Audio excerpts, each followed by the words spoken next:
Yes, this is Vamsi. We are calling from Vishwamitra Historical Organization. Your profile was selected for assistant historian. Oh, thank you. But you have to submit one reference article before joining. Which article? The article is about ancient village site temples which were 1000 years old. Yeah, but I need some time to prepare an article. Okay, you have 1 week. Thank you, ma'am.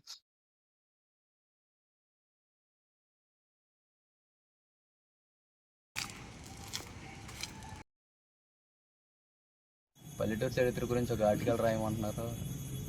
ముందే మన ఊరికి ఏ చరిత్ర లేదు. దీని గురించి రాయాలి అర్థం కావట్లేదురా. ఓ పని చేస్తే దారపాలెం గుడి గురించి రాస్తే. దార్పాలెం గురించా? నిజంగా చరిత్ర ఉందంట. పోనీ ఎంత ఉండొచ్చు? దానికి ఒక 400 ఏళ్ళ చరిత్ర ఉండొచ్చురా. కానీ మనకు కావాల్సింది ఒక 1000 years బ్యాక్ నుంచి హిస్టరీ ఉన్న టెంపుల్ కావాలి. సో 400 years బ్యాక్ అంటే మనం పరిపాలించిన బ్రిటిషర్సే కదా. అయితే వాళ్ళ గుడి కట్టించారని నమ్ముతున్నావా?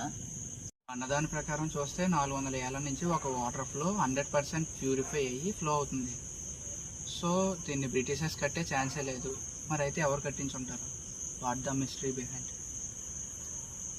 దీని మీద ఆర్టికల్ ఎవరు రాసుండ్రో, నువ్వు ట్రై చేయొచ్చు కదరా. ఓకే, రాద్దాం. టైటిల్ ఏం పెడదాం? అయితే ఆ గుడి పేరే పెడదాం. ఆ గుడి పేరేంటి? ధర్మలింగేశ్వర. ధర్మలింగేశ్వర.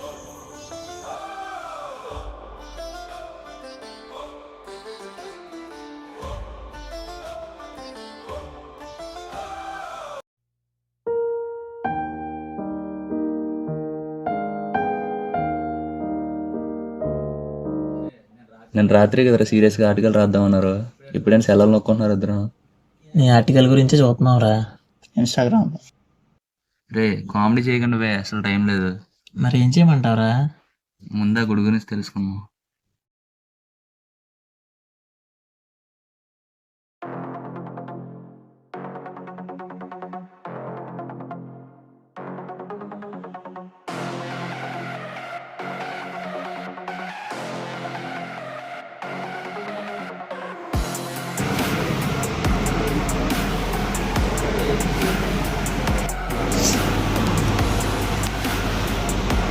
ఈ టెంపుల్కి మిథాలజీకి సంబంధించిన స్టోరీస్ ఉంటాయి.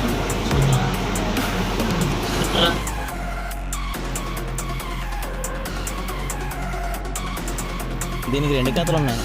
ఒకటి యమధర్మరాజు పూజించిన లింగం అవడం వలన దీనికి ధర్మలింగేశ్వర అనే పేరు వచ్చింది. రెండోది మహాభారతం టైంలో ధర్మరాజు పూజించడం వలన దీనికి ధర్మలింగేశ్వర అనే పేరు వచ్చింది.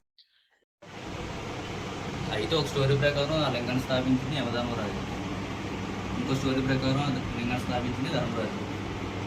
అయితే ఇలా తిరిగి మొక్క కనెక్షన్ తండ్రి కొడుకు. ఎలాగా? ధర్మరాజు వరం వల్ల ధర్మరాజు బుద్ధిదేవి జన్మించారు. నెక్స్ట్ ఈ యొక్క ఏన్షియంట్ స్టోరీస్ తెలుసుకోవాలి. అది తెలియాలంటే మనం ఒకసారి ఆ గుడికి వెళ్ళాలి.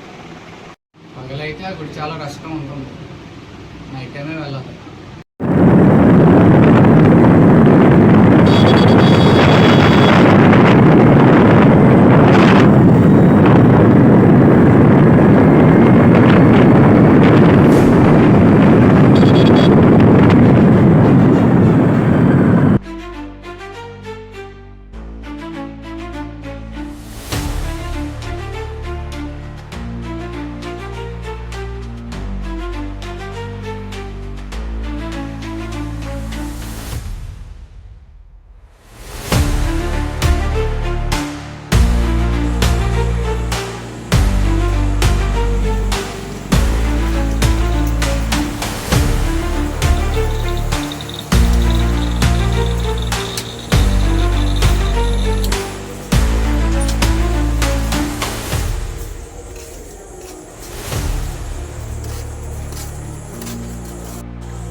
దేనికిరా?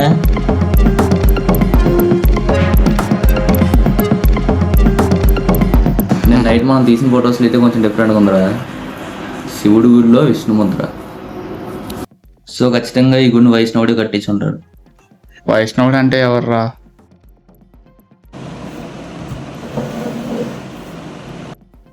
ఇప్పుడంటే చేసిన వృత్తిని బట్టి కులాలు డిసైడ్ చేస్తున్నారు కానీ అప్పట్లో పూజించి దేవుని బట్టి కులాలు డిసైడ్ చేసేవాళ్ళు. అందుకే శివుని పూజించే వాళ్ళని శైవులని, విష్ణుని పూజించే వాళ్ళు వైష్ణవులని అనేవారు.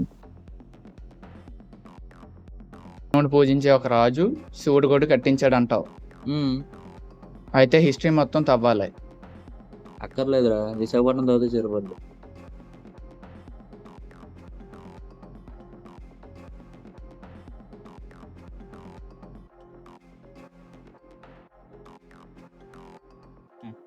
అప్పట్లో ఫస్ట్ విశాఖపట్నం రూల్ చేసిన కళింగ సార్.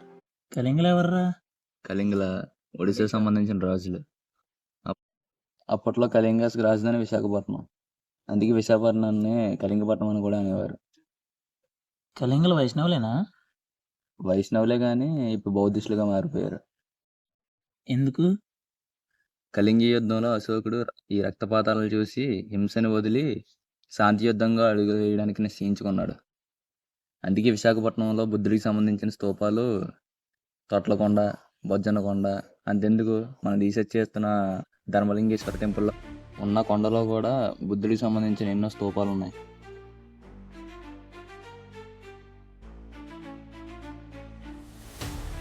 కళింగస్ తర్వాత విశాఖపట్నం రూల్ చేసింది ఎవర్రా? చాళుక్యస్. చాళుక్యస్ అంటే శైవులే కదా? మీకెలా తెలుసు? పంచరామాలు కట్టించింది వాళ్ళే కదా. మరి ఆ గుడి కట్టించింది వైష్ణవులు అన్నావు కదరా? శివుడి భక్తులు శివుడి గుడి కట్టించకూడదా? మరి ఆ విష్ణుముద్ర? ఒకవేళ శివుడి గుడిలో విష్ణు ముద్రలు ఉన్నాయన్న టెంపుల్స్ దొరుకుతాయేమో చూడు ఆన్లైన్లో.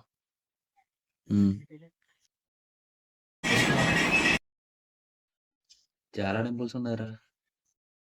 అయితే ఆ గుడి ఖచ్చితంగా చాళుక్యాసే కట్టించుంటారా? ఆ గుడి అయితే చాళుక్యస్ కట్టించి ఉండొచ్చు కానీ ఆ దారి అయితే మాత్రం చాలస్ కట్టించి ఉంటారా.